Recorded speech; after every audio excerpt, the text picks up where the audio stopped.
राधे राधे प्रिय साथियों, नमा ज्योतिष चैनल के सभी दर्शकों का हार्दिक स्वागत और अभिनंदन है। साथियों, हमारी कुंडली से हमें कई तरह के रोगों का पता चलता है और विशेषज्ञ ज्योतिषों के लिए हमारी कुंडली एक पैथोलॉजी रिपोर्ट की तरह होती है, जिसे देखकर वो आपकी बीमारी का कारण और उसका निदान बता सकते हैं। लेकिन आज के वीडियो में बात होगी सांस की तकलीफ़, जिसे अस्थमा या दमा भी कहा जाता है, इसके बारे में कि कौन से ग्रह इस समस्या के लिए जिम्मेदार हैं और किन उपायों के माध्यम से आप इस समस्या से निजात पा सकते हैं। तो चलिए वीडियो को शुरू करते हैं। लेकिन वीडियो शुरू करने से पहले मेरा सभी साथियों से निवेदन है कि वीडियो को लाइक और सब्सक्राइब जरूर कर दें। चलिए आगे बढ़ते हैं। साथियों, सबसे पहले जानते हैं कि आखिर सांस का रोग होता क्यों है। और वैसे भी अब सर्दियों का समय आ गया तो सांस के रोगियों को इस वक्त दिक्कतें ज़्यादा होती हैं। तो सांस का रोग, इसका ज्योतिषी कारण क्या है, किन ग्रहों की नकारात्मकता के कारण हमारे शरीर का कौन सा अंग बिगड़ जाता है, जिस कारण सांस संबंधी दिक्कतें होती हैं। साथियों, कुंडली का तीसरा स्थान यानी हमारा गला,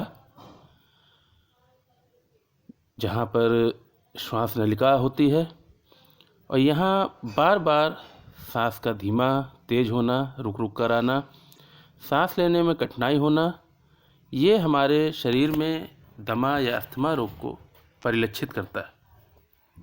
अब कुंडली में तृतीय भाव का स्वामी यदि 6, 8, 12 भाव में हो, पाप ग्रहों की युति में हो या दृष्टि में हो या तीसरा भाव पाप कर्तरी में हो, तो यहाँ सांस संबंधी दिक्कत होना तय माना जाता है। क्योंकि श्वसन क्रिया का संबंध हमारे फेफड़ों से होता है, जिसका स्वामी है चंद्रमा। अब यदि कुंडली में उपरोक्त दोषों के साथ चंद्रमा भी पीड़ित है, तब भी अस्थमा रोग हमें घेर लेता है। काल पुरुष कुंडली में तृतीय भाव का मालिक बुध है और बुध के पीड़ित होने पर श्वास संबंधी परेशानी का सामना हमें करना पड़ता है। तो अब यदि चंद्रमा को बल मिल जाए, बुध को बल मिल जाए और तृतीय भाव के स्वामी को बल मिल जाए, तो आपका श्वास संबंधी रोग समाप्त हो सकता है। तो अब इन ग्रहों को बल कैसे देना है, इसके बारे में हम आगे जानते हैं।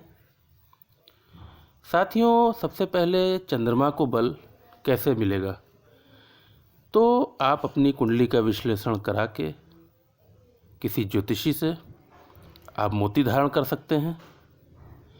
अगर मोती आप नहीं धारण कर सकते हैं तो सफ़ेद वस्त्रों का उपयोग आप अधिक से अधिक करें, या शरीर में आप चांदी धारण करें। जैसे आप चांदी का कड़ा पहन सकते हैं, चांदी की चेन आप पहन सकते हैं। इस तरह से आप चंद्रमा को बल दे सकते हैं। आपका चांदी धारण करने से चंद्रमा सबसे अधिक बली होगा। तृतीय भाव का स्वामी, अब यहाँ पर तृतीय भाव का जो भी स्वामी हो, आप उसकी वस्तुएं धारण करें। लेकिन रत्न आप बिना विश्लेषण कराए ना धारण करें, अन्य चीज़ें आप धारण कर सकते हैं। तो तृतीय भाव के स्वामी की वस्तुएं धारण करने से तृतीय भाव के स्वामी को बल मिलेगा। अब बुध को बल देने के लिए आप कुंडली दिखाकर पन्ना धारण करें। पन्ना की जगह पर आप हरे वस्त्रों का उपयोग कर सकते हैं। विशेष तौर पे बुधवार को आप हरे वस्त्र का उपयोग जरूर करें और अपने भोजन में आप धनिया का उपयोग बढ़ा दें। घर में आप हरे पौधे अधिक लगाएं, तो इससे बुध को बल मिलेगा।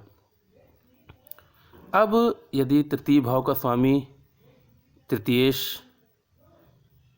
छठे या 8वें भाव में यदि पाप ग्रह बैठे हैं, उनका संबंध तृतीय भाव के स्वामी या तृतीय भाव से बन रहा है, तो छठे या 8वें भाव के स्थित ग्रह जो हैं उनका आप दान कर दीजिए।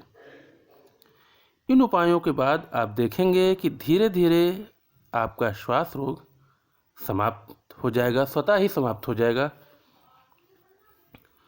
तो साथियों, अब बात करते हैं कि ग्रहों के अलावा क्या वास्तु दोष भी सांस संबंधी दिक्कत दे सकते हैं?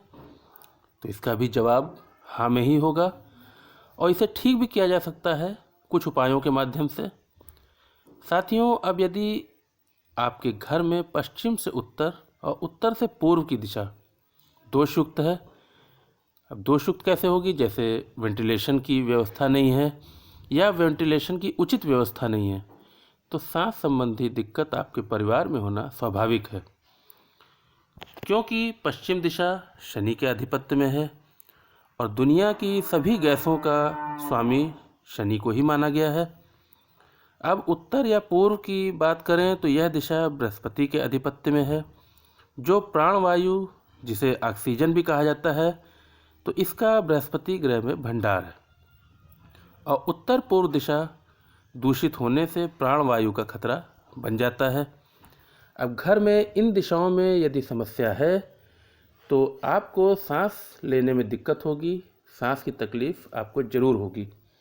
तो इसके लिए आप अपने घर के उत्तर और पश्चिम दिशा को खुला रखें और संभव हो तो वहाँ पे एक एग्जॉस्ट ज़रूर लगवाएं। और उत्तर पश्चिम दिशा, या जिसे वायव्य कोण कहा जाता है और जिसका स्वामी चंद्रमा है और जो हमारे लंग्स या छाती को दर्शाता है, और सांस की समस्या भी इसी अंग से संबंधित है, तो वायव्य कोण पर आप एक खिड़की जरूर लगवाएं। इस दिशा को आप खुला जरूर रखें, इस दिशा को आप चलायमान करें।